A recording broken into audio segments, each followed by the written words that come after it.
Welcome back to our Decision 2018 coverage here with political analysts Brandon Steinhauser and James Aldrete. We wanted to just touch on the fact of just some of these congressional races, as we've been talking about some of the down ballot races and the effect that we've seen there. A Dallas-Houston district both going to the Democratic challengers for incumbents Pete Sessions and John Culberson.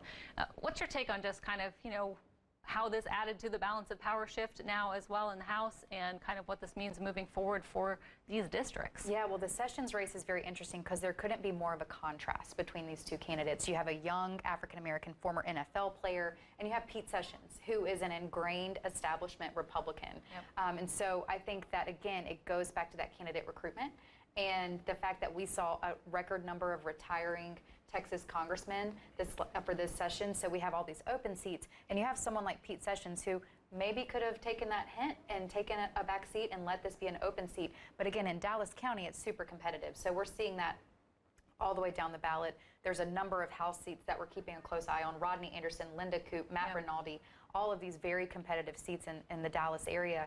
And so this does not bode well for those down ballot candidates. Yeah, James, what's your take on just kind of what we saw there, but in those districts, as Randon's saying, just for surrounding candidates that are looking for this now? I think a lot of people have said from a long time that Dallas County is going to be kind of ground zero where the fire's happening, and we're seeing it. Matt Rinaldi, who was very anti-immigration, kind of was, one of the instigators of kind of at least a brouhaha, a little bit of a rumble on the House floor in the last days. The video many of us remember, yes. Yeah, he's down by 6,000 votes. Okay. So it looks like Julie Johnson will more than likely take that one, and that's, I think you're going to see the bulk of Democratic gains going to be in the Dallas County area as well as in Williamson County. We do have our Ricky Doyle standing by. He is out in El Paso covering Beto O'Rourke. I think, just in terms of speaking to kind of what O'Rourke's campaign could mean for the future of races here in Texas, for the future the way candidates run their campaigns. Do you see this becoming more of a trend with what he said and what he's been able to do while he lost? I mean, just the close race that he was able to have there. Sure, absolutely. I mean, I think that what Beto taught us in terms of the Texas landscape is that there is an appetite for someone like him, that young, vibrant, dynamic character. However, I think he could have come even closer if he would have stayed a little bit more toward the middle. I think running on that Bernie Sanders platform, having some more left, extreme left views, I think lost him some folks who might have been Greg Abbott, Beto O'Rourke voters. And so I think that this tells us that there is an appetite for these type of candidates, and sticking to the middle might have been a little bit better strategy for him. James, there was some analysis done pre-election night, but very pre-election night, just in terms of did Beto blow it, I think was one of the Politico magazine article. A lot of people saying it was too premature to write that, but in a lot of sense, just in terms of not doing pollsters, not doing the conventional campaigning, are there some things that he may look back on and regret? Possibly, but I'll go back to like 2 weeks ago. Chris Wilson, who's Ted Cruz's main pollster, was talking about a 9-10 point victory, that they had this put away. It wasn't put away. The ceiling beforehand for Democrats statewide has been like 44%. We're at 48, and putting a real threat onto Ted Cruz. And I think it was Jeff Rowe, his main consultant, said for anyone in Houston today that's got it kind of clenched up, you could relax a little bit.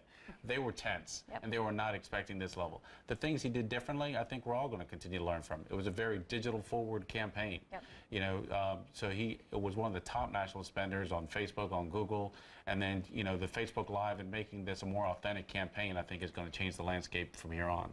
Well, and it certainly helped him to be the poster child of the kind of liberal media. I mean, the fanboy that we saw him become for folks like Ellen DeGeneres and every media outlet from the East Coast onward, that sensationalism that Beto O'Rourke was able to have and that national reach certainly helped him with fundraising, certainly helped him with his national image. So I think that a lot of Democrats are going to look toward that, especially as we see a lot more women running, a lot more younger candidates running. They're going to look to that Beto plan and say what worked and what didn't.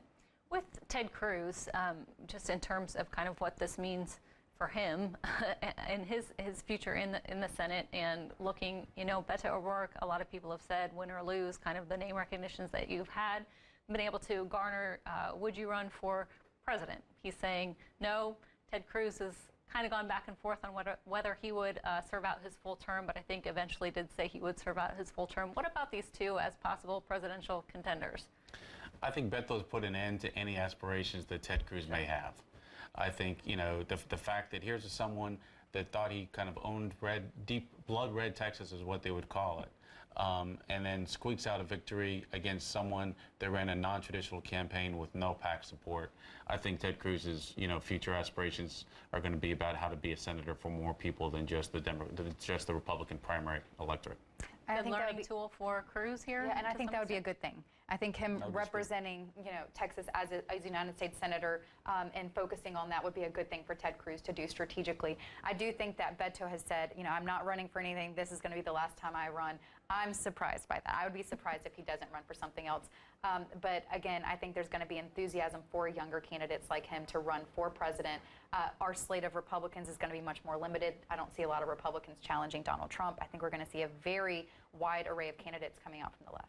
We are waiting to hear from Senator Ted Cruz as well as Beto O'Rourke there in Houston and El Paso. I want to continue the conversation just in terms of, you know, what we're seeing now moving forward with the splits and how this will play out in Congress. Texas congressional candidates now electeds, their role in all of this and kind of how, you know, the House and Senate battle back and forth. Yeah. On the national stage? Yeah. Yeah, I mean, I think it's going to be interesting because if the Republicans lose the House, then you lose chairmanship, you lose seniority, and that's going to be very interesting. We may have Speaker Pelosi, which is the fear of the Republicans, right? They're going to be able to fundraise on that. So it goes back and forth. You know, we see whenever we have a Republican presidential, we see typically the Democrats come in and take in the midterm election, and it goes back and forth. Same thing happened with Barack Obama when he won. So, you know, there's actually a mechanism for a division of power between the House and the Senate that was put there by our founders. So it's not always a bad thing. Yep. Having three branches of government under one party can also be a stalemate. So I think, you know, there's a silver lining to having a divided government. Might actually see some bipartisanship and work getting done. What do you think there, James? I think if at the end of the day all of this plays out? I think you're going to see it at least at the House level and probably even more so at the Senate level. Yeah. How that works and how Trump adapts to this new environment is the big question. We are looking at the watch party there for Senator Ted Cruz. What are you expecting to hear from Cruz tonight? Just speaking to, you know, what you're saying in terms of kind of bringing people together and how close this race was. Similar to the rhetoric that we heard from Governor Abbott, I think he's really going to try to appeal to be a voice for all Texans. I think that he has to at this point to try and bring some unity together. We're so divided, not only here in Texas, but nationally, that I think it's very healthy for the rhetoric to stay very optimistic, very positive, to try and be as inclusive as possible while staying true to your principles and to your core values.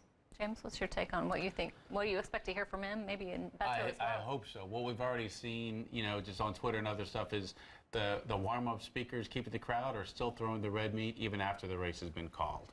Yeah. You know, they're still saying, let's take Francis, you know, Beto O'Rourke and send him back to El Paso. That's not a bipartisan part of it. And they like to make fun of Beto's name while, you know, ignoring the same dynamic with Rafael Ted Cruz. What about, you know, Trump and all of this? We saw Trump come and campaign for Cruz here in Texas, and at the end of the day heard, you know, from some different analysts, some, you know, people that are with the Cruz camp as well as some others that maybe it wasn't the best idea, but at the end of the day, Cruz did pull this off. Well, I think that there was two things at play there. So Trump came into Texas and he needed to help shore up the base. Yep. That was the number one goal. Did he do a great job of focusing on the right message while he was in Texas? We're in the middle of this huge immigration debate. We're talking about the border. Border security is without a doubt one of the top three issues for all Republican primary voters. I think the way that he tackled that issue made a lot of Republicans down ballot very anxious because they know that that's an issue that motivates both sides. So focusing more on the success of the Trump administration, focusing on the economy, focusing on job numbers, looking at unemployment rates, those messaging points I think are much more about bringing unity as opposed to being divisive, and that's what I think a lot of Republicans would have liked to see. But at the end of the day, the Republicans turned out, and the voters at the base did their job. We are seeing Heidi and Ted Cruz taking the stage now, going to be speaking momentarily. Got quite the crowd around him there, and as we've been saying, waiting to hear what he is going to be saying tonight, about to speak there in Houston to his crowd of supporters out there for him. Let's listen in. Hopefully he will take the mic shortly. God bless Texas.